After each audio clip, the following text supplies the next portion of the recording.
માર્ગ સલામતી માસ 2025નું આજ રોજ આરટીઓ કચેરી ખાતેથી ઇનોગ્રેશન ઉદ્ઘાટન કરવામાં આવ્યું છે. એના મુખ્ય અધ્યક્ષ માનનીય જિલ્લા કલેક્ટર સાહેબ હતા, સાથે RNB state executive engineer madam અને ડીવાયએસપી સાહેબ, રાઠોડ સાહેબ, સિવિલ સર્જન સાહેબ ઉપસ્થિત રહ્યા હતા. ગત વર્ષે આપણે 30% માનવ મૃત્યુ ઘટાડી શક્યા અને 26% ફેટલ અકસ્માત ઘટાડી શક્યા. પરંતુ અમારો આશય તો જિલ્લાને ઝીરો ફેટલ ઝોન બનાવવાનો હતો.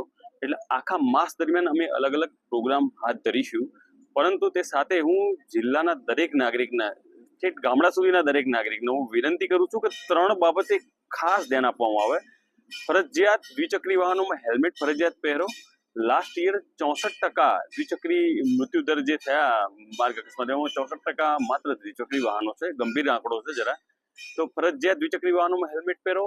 ઓવર સ્પીડિંગ બિલકુલ ટાળો. ઓવર સ્પીડિંગ મતલબ સ્પીડ લિમિટ કરતા વધારે ઝડપથી વાહન ચલાવવું એ બિલકુલ ટાળી દો. રોંગ સાઈડ ડ્રાઇવિંગ એવોઇડ કરો. રોંગ સાઈડ ડ્રાઇવિંગ ના ચલાવો. આ 3 બાબતે તમે દરેકને હું વિનંતી કરું છું કે જાગૃત થાય અને ના કરશો. અમે દર વીકમાં 5 દિવસે ડ્રાઈવ આયોજન કરીશું. આરટીઓ અને ટ્રાફિક પોલીસ સાથે હશે અને સાથે ટોઈંગ વ્હીકલ પણ અમને મળી ગયું છે. માનનીય પોલીસ અધિક્ષક સાહેબે પણ આ બાબતે અમારી મદદ કરી છે.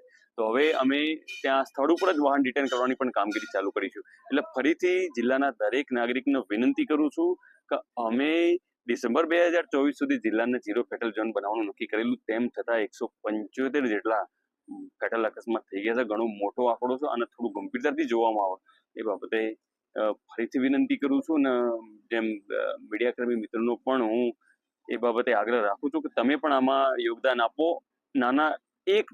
ગામડાના એક સિંગલ માણસ સુધી પણ પહોંચી જાઓ આ બાબતનો અમારો કોન્સેપ્ટ લઈને. ધન્યવાદ.